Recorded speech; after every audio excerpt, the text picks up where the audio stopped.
Thunder storms क्या होते हैं, साइक्लोन्स क्या होते हैं। देखिए साइक्लोन्स तो आप लोग न्यूज़ में बहुत ज़्यादा सुनते होंगे, अगर आप लोग न्यूज़ देखते हैं तो समझेंगे ये क्या होता है, कैसे बनता है। तो thunder storms develop in hot humid tropical areas like India very frequently. तो जो थंडर स्टॉर्म्स होते हैं, स्टॉर्म क्या होता है आपने सुना होगा ना, स्टॉर्म आ गया है, तूफान आ गया है। थंडर स्टॉर्म जो तूफान के भी पप्पा जी होते हैं, मतलब बहुत भयंकर तूफान जो होता है ना, उसे थंडर स्टॉर्म कहते हैं। और थंडर स्टॉर्म कैसे इलाके में आता है, हॉट। हॉट का मतलब गर्म, गर्मी वाले इलाके में। ह्यूमिड शब्द का मतलब होता है जहाँ पर नमी होती है, मतलब जैसे कि हवा है, हवा में अगर बहुत ज़्यादा नमी है ना, हवा में बहुत ज़्यादा अगर पानी प्रेजेंट है तो वो होता है ह्यूमिड होना, ह्यूमिडिटी होना। ठीक है। तो जो ट्रॉपिकल एरियाज है, अब ट्रॉपिकल एरियाज कौन से होते हैं, इससे पहले की वीडियो में मैंने आपको समझाया था। जैसे कि ये देखिए, ये अर्थ है हमारी, ठीक है। यहाँ पर कहीं पर बताया तो गया था, नहीं है। तो देखिए क्या है, ये हमारी अर्थ दिख रही है आपको। तो ये जो बीचों बीच से ये वाली जो लाइन जाती है ना, ये 0 डिग्री लाइन होती है और इसको हम लोग इक्वेटर बोलते हैं। इक्वेटर के ऊपर से ये वाली लाइन और इक्वेटर के नीचे से ये वाली लाइन। तो जो ये वाला, दूसरा कलर लेते हैं ज़रा, थोड़ा ये क्लियर दिखेगा। तो जो ये वाला एरिया होता है ना, ये वाला यहाँ से लेकर यहाँ तक, ये जो होता है ना, ये ट्रॉपिकल एरिया होता है। ट्रॉपिकल एरिया क्यों, क्योंकि ये 23.5 डिग्री नॉर्थ होता है ऊपर और नीचे होता है 22.5 डिग्री साउथ। तो ये वैसे आपकी 9th क्लास में आएगा, बट फिलहाल आपको समझने के लिए ये ज़रूरी है कि जो इक्वेटर से ऊपर और इक्वेटर से इधर इतना इलाका जो होता है ना, इसको हम लोग ट्रॉपिकल रीजन कहते हैं। और इंडिया जो है ना, ये देखिए इंडिया, ये इंडिया है, ये यहाँ पे मैप में। तो इंडिया किससे आ रहा है, इंडिया ट्रॉपिकल रीजन के बीचों बीच पड़ रहा है। तो इंडिया जो ट्रॉपिकल रीजन्स होते हैं ना, वहाँ पे काफ़ी ज़्यादा गर्मी पड़ती है और वहाँ का जो मौसम होता है ना, उसमें काफ़ी ज़्यादा नमी होती है। मतलब जो मौसम होता है वो हमारा वैसा सा होता है, जैसे कि काफ़ी गर्मी का और थोड़ा चिपचिपा सा मौसम, इसी तरीके का मौसम हमारे देश में देखने के लिए मिलता है। तो क्या होता है, जब हॉट होता है, ह्यूमिड होता है, जैसे कि इंडिया के ट्रॉपिकल रीजन का एटमॉस्फेयर है, जब टेम्परेचर बढ़ता है ना, produced strong winds, upward raising winds. तो जब टेम्परेचर बढ़ता है, हम लोगों ने पहले देखा था कि गर्मी बढ़ती है तो क्या होता है, हवा हल्की हो जाती है और ऊपर की तरफ उठने लगती है।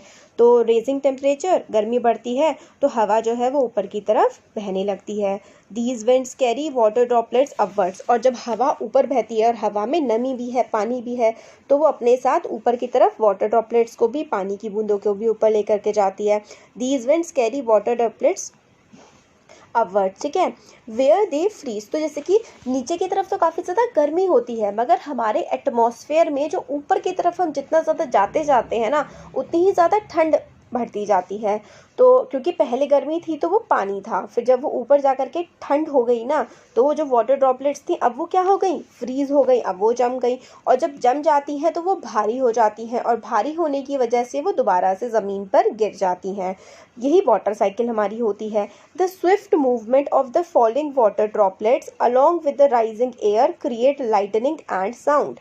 It is this event that we call thunderstorm. तो आप लोग वैसे हायर क्लासेस में पढ़ेंगे इसके बारे में, फिर मैं आपको अच्छे से थोड़ा बता देती हूँ कि देखिए क्या होता है ना, ये हमारी ज़मीन है, गर्मी का मौसम है, जुलाई का, खूब गर्मी पड़ रही है, जुलाई का मौसम चल रहा है, ठीक है। फिर क्या होता है, बहुत ज़्यादा गर्मी पड़ने की वजह से यहाँ पे जो हवा होती है ना, ये ऊपर उठने लगती है। जब भी गर्मी पड़ती है तो हवा ऊपर उठने लगती है, हल्की हो जाती है। अब हवा में नमी है, पानी है, तो पानी भी ऊपर उठेगा। जब हवा ऊपर उठेगी तो क्या होता है कि जब ऊपर उठती जाती है तो ऊपर जाकर के मौसम ठंडा हो जाता है, तो जो हवा होती है वो भी ठंडी होने लगती है और हवा में जो पानी होता है वो भी ठंडा होने लगता है।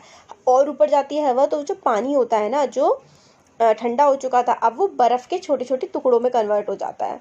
फिर क्या होता है, जब और ज़्यादा ऊपर की तरफ यहाँ पर भी हवाएं बहती रहती है ना, तो ये जो बर्फ़ के टुकड़े हैं ये आपस में टकराते हैं। इनके टकराने की वजह से ही क्या होता है, थंडर स्टॉर्म, बहुत ही तेज़ आवाज़ें आती हैं और इनके टकराने की वजह से फ्रिक्शन क्रिएट होता है, तो बिजली भी चमकती है। लाइटनिंग, थंडर स्टॉर्म इसी वजह से होता है। आपको बहुत ही शॉर्ट में इस बुक में बताया गया है। तो how a thunderstorm become cyclone. अब थंडरस्टॉर्म हम लोगों ने देख लिया कि थंडरस्टॉर्म क्या होता है, जो तूफान होता है, बिजली कड़कती है, वो थंडरस्टॉर्म होता है। अब थंडरस्टॉर्म से साइक्लोन कैसे बनता है, तो you know that the water require heat when it changes from liquid to vapour state. तो वाटर को क्या चाहिए होता है, हीट चाहिए होती है। जब उसको लिक्विड से भाप में, मतलब पानी से उसको भाप बनना होता है, तो उसको टेम्परेचर चाहिए होता है। अब गैस बढ़ाते हैं तभी तो वो पानी से भाप बनने लगता है, है ना। तो क्या होता है, does the water give back heat when vapour condenses into liquid. अब जो वेपर होती है, वेपर यानी कि भाप होती है, भाप से जब पानी बनता है, तो जब आपने हीट दी थी पानी से, भाप पानी था आपका, ठीक है, आप लोगों ने क्या किया, उसको हीट दी तो वो भाप बन गया। तो अगर जो भाप है वो जब दोबारा से पानी बनती है तो क्या वो हीट निकालती है अपने में से। तो can you recall an experiment to support this. तो हाँ भाई, हाँ, वो पहले जब उसमें हीट थी वो हीट निकालेगी भी, तो तभी तो वो भाप में से पानी बनती है। फिर क्या होता है, before cloud formation we take water takes up heat. जब बादल बनने वाला होता है, बादल बनने से पहले पानी हीट को ले लेता है एटमॉस्फेयर से, और वो क्या होता है, पानी से वेपर बन जाती है। एटमॉस्फेयर में से गर्मी लेता है पानी, और पानी जो है वो भाप बन जाता है। When water vapour changes back into the liquid form as droplets. जब वेपर ड्रॉपलेट्स बनती है, पानी की बूंदें बनती है, वो जो हीट उसने ली थी वो रिलीज हो जाती है एटमॉस्फेयर में, मतलब एटमॉस्फेयर में फैल जाती है वो हीट जो उसने ले ली थी। कब ली थी, जब वो पानी से भाप बना था तो हीट ली थी, अब भाप से फिर से पानी बन रहा है तो वो हीट बाहर निकाल देगा, ठीक है। तो ये हीट कहाँ जाएगी, एटमॉस्फेयर में जाएगी। The heat releases to the atmosphere warms the air around. और ये जो हीट एटमॉस्फेयर में आती है, इससे एटमॉस्फेयर बहुत ज़्यादा गर्म हो जाता है। Air tends to rise and cause a drop in pressure. Air जो है ऊपर उठती है, और जो प्रेशर होता है ना वो ड्रॉप हो जाता है, वो गिर जाता है। More air rushes to the centre of the storm. और ज़्यादा से ज़्यादा हवा जो है वो सेंटर में आ जाती है स्टॉर्म के। तूफान आ रहा है, ठीक है, तूफान का एक सेंटर होता है। तो क्या होता है कि हवा जो है ऊपर उठ रही होती है, तो ये जगह खाली होती है, तो और ज़्यादा हवा इसके बीच में आने लगती है। This cycle is repeated. The chain of events ends with the formation of very low pressure system with very high speed winds revolving around it. ये एक्चुअली जो है ना, ढंग से आप लोगों को साइक्लोन के बारे में क्लास 11th में पढ़ाया जाएगा अगर आप आर्ट्स लेंगे तो। फिलहाल तो साइंस में आ रखा है। तो यहाँ पर ना आप लोगों को ये जो फिनोमिना है ना बहुत ज़्यादा कॉम्प्लेक्स है, इसको अच्छे से समझाया नहीं गया। वैसे ये वाला जो बॉक्स है ना, इसमें थोड़ा बहुत अच्छे से समझाया है, अभी हम देखेंगे, पहले ये पढ़ लेते हैं। तो क्या होता है साइक्लोन में, आप लोगों को पहले कुछ चीज़ें फिट करनी है दिमाग में, याद करनी है कि जब साइक्लोन आ रहा होता है ना तो लो प्रेशर सिस्टम क्रिएट होता है, और प्रेशर तो लो होता है। जो प्रेशर है ना, ठीक है, प्रेशर क्या होता है, प्रेशर तो हमारा होता है लो, और जो विंड स्पीड होती है, ठीक है, विंड स्पीड क्या होती है, विंड स्पीड जो होती है वो हाई होती है। तो जब साइक्लोन की कंडीशंस बन रही होती हैं तो प्रेशर तो हमारा कम होता है, विंड स्पीड क्या होती है, विंड स्पीड हाई होती है। With very high speed winds revolving around it, it is this weather condition that we call cyclone. तो high wind speed and low pressure, इस तरीके की जो कंडीशंस होती है ना उसको हम लोग साइक्लोन कहते हैं। फैक्टर जैसे कि होगी हमारी विंड स्पीड, विंड की स्पीड कितनी है, विंड की डायरेक्शन कितनी है, टेम्परेचर क्या है, ह्यूमिडिटी क्या है, contribute to the development of cyclone. तो साइक्लोन के डेवलपमेंट के लिए क्या क्या चीज़ें कंट्रीब्यूट करती हैं कि विंड किस दिशा में बह रही है, अपवर्ड डायरेक्शन में, ऊपर की डायरेक्शन में विंड बहती है। टेम्परेचर क्या होता है, टेम्परेचर हो गया, टेम्परेचर भी हमारा जो है वो काफ़ी थोड़ा ज़्यादा होना चाहिए। ह्यूमिडिटी, हवा में नमी होनी चाहिए। ये चारों के चारों फैक्टर्स होते हैं जो साइक्लोन में कंट्रीब्यूट करते हैं।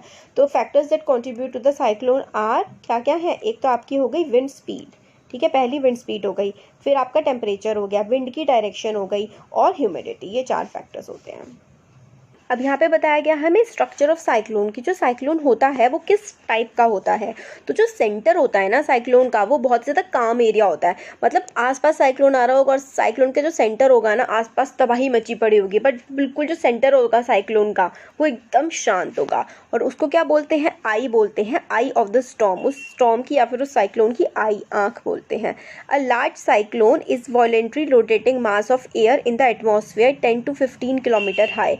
तो बहुत ही ऊंची ऊंची, जो ऐसे करके ऊंची ऊंची विंड होती है और ऐसे गोल गोल गोल गोल घूम रही होती हैं वो, और उनकी स्पीड होती है 10 to 15 किलोमीटर हाई। डायमीटर जो होता है ना आई का, वो 10 से 30 किलोमीटर होता है। मतलब ये जो आई है इसका जो डायमीटर है वो 10 से लेकर के 30 किलोमीटर तक का हो सकता है। और विंड की जो हाइट होती है वो भी, हवा बहुत ही ज़्यादा ऊंचाई में, देखिए ये इस तरीके से घूम रहा होता है, ये पूरा सिस्टम है, ये देखिए ऐसे ऐसे करके गोल गोल करके घूम रहा होता है। हवा ऐसे करके उठ भी रही होती है और ऐसे ऐसे करके गोल गोल गोल गोल घूम भी रही होती है। तो direction in which cyclone moving, तो ऊपर की तरफ भी डायरेक्शन होती है उसकी, और ये देखिए नीचे जो आई होती है उसमें तो ये ऐसे ऐसे करके घूम रहा होता है, ऐसे ऐसे करके उठ रहा होता है, और ऊपर की तरफ भी उठ रहा होता है। तो गोल गोल गोल गोल घूमते घूमते ऊपर की तरफ जो है साइक्लोन उठ रहा होता है।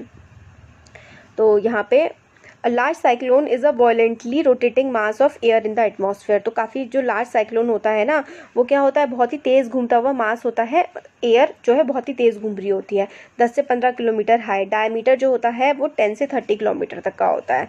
It is region free of cloud. तो ये जहाँ पर आता है ना साइक्लोन, वहाँ पे बिल्कुल बादल नहीं होते, और विंड भी आसपास हल्की होती है बट इसमें बहुत तेज़ होती है साइक्लोन वाले रीजन में। अराउंड दिस काम and clear I, clear I जो होती है वो होता है काम होती है, शांत होती है, तबाही तो उसके आसपास मच रही होती है। There is a cloud region about 150 kilometer in size. In this region there are high wind speed. तो इस आई के आसपास लगभग 150 किलोमीटर में बहुत ही तेज़ हवाएं बह रही होती हैं। क्या स्पीड होती है, 150 से 250 किलोमीटर। इतनी तो भाई ट्रेन भी बहुत तेज़ होती है, गाड़ियाँ तो चलती भी नहीं है इतनी तेज़, सोचिए विंड कितनी तेज़ स्पीड से चल रही होती है। And thick cloud with heavy rain, और आसपास बहुत ज़्यादा बारिश भी आ रही होती है इलाके में। Away from this region the wind speed gradually decreases. Cyclone से दूर धीरे धीरे चलते चलते विंड कम होने लगती है, और काफ़ी कॉम्प्लेक्स सा मॉडल इसका पूरा फॉलो होता है। ये देखिए, ये पूरा का पूरा जो मैंने आपको समझाया था। अब इमेज जो है सैटेलाइट इमेज है कि किस तरीके से गोल गोल गोल गोल घूम के समुद्र में साइक्लोन बनता है और क्या तबाही मचाता है। देखिए, अब डिस्ट्रक्शन कॉज्ड बाय